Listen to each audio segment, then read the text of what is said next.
Saudara bakal capres PDI Perjuangan Ganjar Pranowo mengucapkan selamat untuk putra bungsu Presiden Jokowi Kaisang Pangarep yang ditunjuk sebagai Ketua Umum Partai Solidaritas Indonesia. Ganjar juga merespon soal potensi dukungan PSI kepada baca pres Prabowo Subianto usai terpilihnya Kaisang. Ya, selamat untuk Mas Kaisang. Ada khawatir dukungannya ke Pak Prabowo nggak Pak Kaisang? Jadi ketua PSI kok khawatir, jadi ketua PSI bagaimana selamat buat Mas Kaisang kita. Menetapkan 1. Pengangkatan Saudara Kaisang Pangarep sebagai Ketua Umum Dewan Pimpinan Pusat Partai Solidaritas Indonesia DPP PSI periode 2023-2028. Baru 2 hari bergabung dengan Partai Solidaritas Indonesia, putra bungsu Presiden Jokowi, Kaisang Pangarep, langsung resmi jadi Ketua Umum PSI. Usai Kopdarnas, Kaisang mengakui ia menjadi Ketua Umum PSI karena punya keistimewaan atau privilege sebagai putra Presiden Joko Widodo. Privilege? Ya privilege selalu ada, gitu aja. Ya privilege. Saya emang iya kan, kok masih diulang lagi. Pengamat politik Carta Politika Yunarto Wijaya menyebut penunjukan Kaisang sebagai Ketua Umum terkesan sebagai politik balas budi kepada keluarga Jokowi dan tak sesuai dengan citra PSI yang revolusioner. PSI disebut mengulang kebiasaan partai politik lama, yakni melibatkan sosok tertentu yang punya kekuasaan dalam menentukan kebijakan. Apakah terjemahan Jokowisme itu dalam konteks ini adalah dalam konteks nilai-nilai, atau jangan-jangan memang adalah Jokoisme itu ya, seperti sering diplesetkan juga kalau kita lihat di sosmed oleh teman-teman PSI sendiri, yang kemudian diterjemahkan secara konkret malah dalam konteks ya memang bagian dari keluarga Jokowi sendiri. Karena kalau itu yang terjadi menurut saya juga itu catatan kritis yang selama ini sering dialamatkan kepada partai-partai lama terkait dengan keputusan sosok tertentu dalam sebuah partai. Saya takut kemudian ini jadi role model buat partai-partai untuk kemudian berbicara siapa yang anaknya presiden memang privilege-nya lebih. Penunjukan putra bungsu Jokowi, Kaisang Pangarep yang serba kilat sebagai ketua umum membuat kaderisasi di tubuh PSI dipertanyakan. Karena sejatinya partai politik punya fungsi merekrut dan mekanisme mengkader yang baik untuk melahirkan pemimpin berkualitas. Tim Liputan, Kompas TV. Sabtu baru terima kartu tanda anggota, Seninnya Kaisang Pangarep ini sudah diangkat jadi Ketua Umum Partai Solidaritas Indonesia. Apakah kemudian ini jadi jalan instan untuk memperbesar peluang PSI masuk ke Senayan? Kita bahas saudara petang hari ini bersama dengan Direktur Eksekutif Poltreking Indonesia, Hanta Yuda, dan juga dosen Sekolah Tinggi Hukum Indonesia Jentera, Bivitri Susanti. Selamat petang Bung Hanta, selamat petang Mbak Bivitri. Selamat petang Nilu, Mbak Bibip. Sehat selalu. Saya ingin ke Mbak Bivitri dulu ini. Ini kilat sekali ya prosesnya. Kaisang sudah langsung jadi Ketua Umum PSI dalam waktu 2 hari saja. Padahal kalau kita lihat ADART PSI itu jelas sekali tertulis soal jenjang kaderisasi begitu. Apa yang Anda baca dari sini Mbak Bivitri? Ya, saya kira ini kita bisa sebut memang PSI itu selalu mengklaim sebagai partai modern dan penuh dengan anak muda. Tapi ternyata perilakunya sebenarnya sama dengan partai jadul begitu ya. Partai zaman dulu yang hanya memang mengkultuskan individu. Jadi memang patut disayangkan karena namanya partai modern yang selama ini diklaim oleh PSI dan bahkan tertulis dalam ADART-nya, harusnya kaderisasi itu jadi suatu pola yang sangat-sangat penting. Karena kan tujuan adanya partai politik dalam sebuah negara demokrasi itu sebenarnya justru untuk mendinamiskan pola kaderisasi kepemimpinan nasional dan untuk melahirkan orang-orang yang memang memiliki kapasitas politik untuk duduk dalam pemerintahan. Jadi PSI sudah gagal ini soal kaderisasi kalau Anda lihat? Oh, menurut saya gagal. Memang baru 1 orang, tapi kan ini artinya sekali diterabas, apalagi untuk posisi ketua umum, artinya sebenarnya sudah berantakan tuh aturan mainnya. Bukan tidak mungkin nanti akan ada lagi tuh tokoh-tokoh yang kapasitas politiknya menurut saya harus dipertanyakan, tapi memang elektabilitasnya untuk menaikkan suara PSI mungkin lebih menguntungkan, dan ini nggak akan ada satu akhirnya kalau satu kerannya ini sudah dibuka. Jadi dalam hal pendidikan politik, buat saya ini sudah menggambarkan kegagalan dari partai yang mendaku sebagai partai modern. Nah, belum lagi soal pengambilan keputusannya ya, yang saya kira juga patut dipertanyakan. 2 hari itu jelas suatu hal yang tidak lazim. Dan perlu diingat PSI selalu mengklaim soal demokrasi di dalam tubuh partainya dan lain sebagainya. Dan jelas dengan jenjang karir yang begitu luar biasa cepat, 2 hari itu sangat tidak mungkin kalau dikatakan pengambilan keputusannya dari bawah dan lain sebagainya. Oke, sebelum kita lanjut ke sana lagi, saya ingin ke Bung Hanta Yuda dulu. Bung Hanta, kalau Anda lihat apa sih, kenapa PSI memilih Kaisang? Apa keuntungannya sebenarnya untuk PSI kalau Anda lihat? Ya, sebelum sana betul, memang ada problem di sistem politik kepartaian kita itu, ada keterputusan antara sistem dan arena kaderisasi dan kandidasi.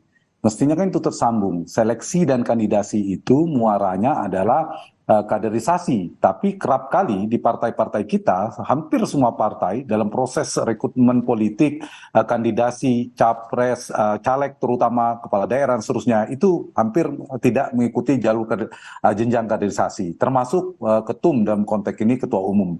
Ini yang problem hampir di semua partai kita. Nah, kenapa yang menyebabkan pertanyaan itu tadi, menurut saya ini jebakan tanda petik ya, tapi mereka sadar betul memang ini atas kesadaran dan memang ini tujuannya adalah motif elektoral. Jadi dalam rangka untuk mendapatkan insentif elektoral. Bayangkan kalau misalnya PSI tidak melakukan, terlepas soal benar salah dan kritik dari berbagai macam pihak, PSI akan begitu-begitu saja secara elektoral dalam bacaan mereka. Dan Kaisang mampu menaikkan elektoral tadi itu menurut Anda? Tanpa Kaisang mungkin hampir sulit sekali untuk lolos. Dengan masuknya Kaisang sebagai ketua umum PSI, terlepas prosesnya tadi, itu berpotensi. Saya mengatakan berpotensi lolos parliamentary threshold.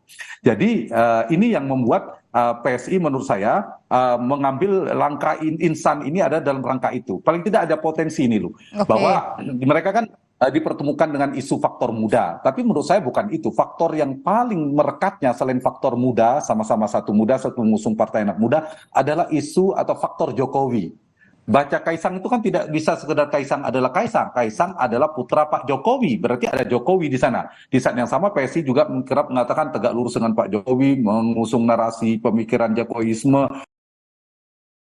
dan seterusnya, arahnya juga menunggu arah Pak Jokowi. Memang dipertemukan Pak Jokowi. Nah, selain ini faktor elektoral, memang dipertemukan ini. Satu sisi PSI memang ingin mencari cara strategi instan tanda petik untuk mendongkrak elektabilitas partainya. Di saat yang sama ada kebutuhan Pak Jokowi untuk mungkin memperlebar, meluaskan jangkar politik dan kaki-kaki politiknya di luar partainya sendiri, PDI Perjuangan. Oke, jadi ini simbiosis mutualisme begitu?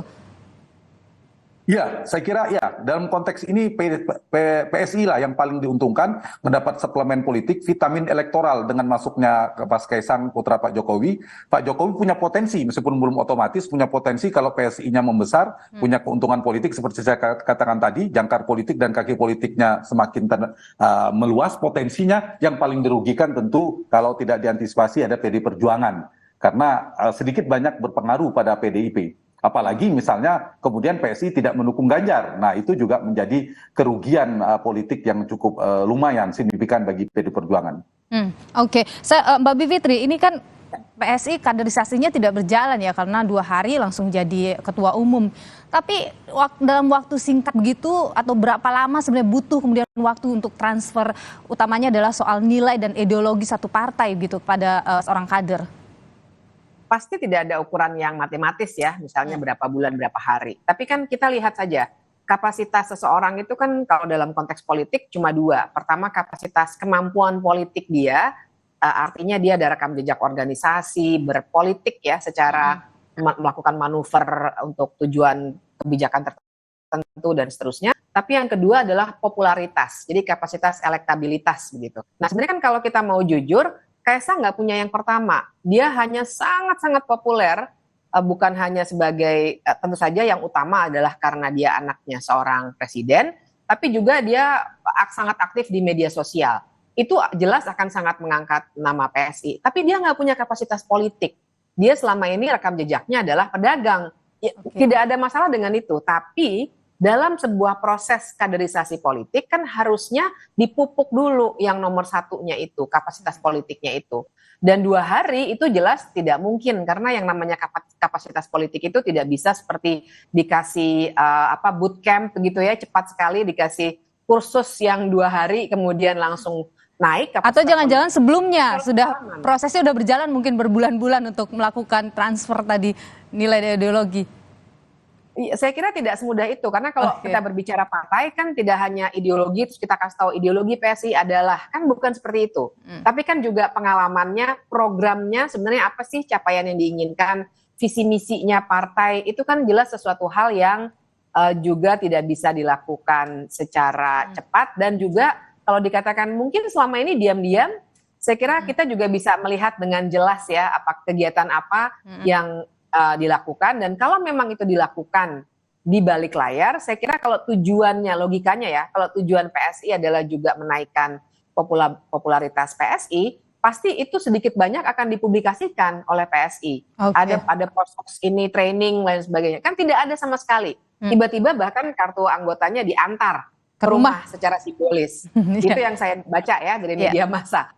Itu sudah menandakan bahwa proses ini memang seperti melamar seseorang yang punya popularitas untuk menaikkan nama PSI yang mungkin saya kira Mas Hanta Yuda betul sekali, tanpa bantuan seperti ini memang buat PSI sangat sulit untuk meraih suara yang cukup. Baik, Bung Hanta, kalau tadi ada menyebut bahwa ini sebenarnya simbiosis mutualisme di mana Jokowi juga butuh untuk melebarkan kaki-kakinya di partai. Kenapa Jokowi memilihnya PSI gitu misalnya? Ini kan partainya kecil PSI ini. Ya, ada kebutuhan untuk membesarkan partainya itu karena beberapa partai kan sudah jelas punya pemilik sahamnya, pemegang kendalinya, veto playernya sudah jelas ya. Kalau kita lihat di PSI ini kan struktur kekuasaan di internal PSI ini yang tertinggi kan Dewan Pembina. Di Dewan Pembina terutama veto playernya itu ada ketua Dewan Pembina Mas Jeffrey Giovanni kita tahu dan itu lebih mudah proses negosiasi politik dan seterusnya lebih sederhana. Nah di luar kita bicara tentang demokratisasi ya Mbak Bivitri dan Menilu pastilah banyak catatan. Nah tapi begini kalau kita perhatikan memang kalau dari sisi Mas Kaisang ini dia punya 2 titik kekuatan sekaligus 2 titik kelemahan dengan masuk PSI ini. Realitasnya kekuatan dia di 2 tadi saya setuju juga dengan Mbak Bibip tadi ada 2 hal terkait dengan mudanya isu anak muda dia di media sosial ini kekuatannya tidak bisa kita pungkiri kekuatan Kaisang dan kekuatan PSI bergabung itu sangat melengkapi. Yang kedua yang lebih dasar kita dapat kalau dikapitalisasi ada faktor Jokowi. Nah, faktor Jokowi, Pak Jokowi di mana tingkat kepuasannya relatif masih tinggi, nah itu bisa menjadi basis di mana ceruk pemilih segmentasi yang bisa disasar oleh PSI. Dan itu kalau di treatment ada potensi mereka bisa lolos di ambang parlemen tadi yang saya katakan. Tapi ada 2 titik kelemahan juga yang harus dijawab kepada publik yang saya kira mungkin sudah diukur oleh PSI soal tadi rekam jejak, kompetensi dan seterusnya. Yang kedua pertanyaan publik tentang kaderisasi. Tapi mungkin bacaan saya dari PSI dari apa namanya hal-hal yang dikritisi oleh publik jauh mereka akan samping lah efek elektoralnya relatif lebih kecil ketimbang faedah manfaat dari secara elektoral. Katakan tadi misalnya PSI pasti akan perhatian liputan media ditunggu mendukung capres orang nggak bilang PSI tapi sekarang sebut apa partainya presiden. Yang kedua, ini juga akan semakin terasosiasi pada Pak Jokowi. Brand-nya semakin kuat ke Pak Jokowi, lolos ke parlemen semakin kuat. Ini untung ini istilah elektoral ya. Elektoral dalam PR-nya memang catatannya soal jangka panjang, proses pelembagaan partai dan seterusnya kritis. Apa kemudian muncul dengan kayak ketua umum PSI tingkat ini dalam soal kaderisasi? Iya, khawatir memang ada apa mungkin boleh kita sebutkan intended consequence ya. Jadi ada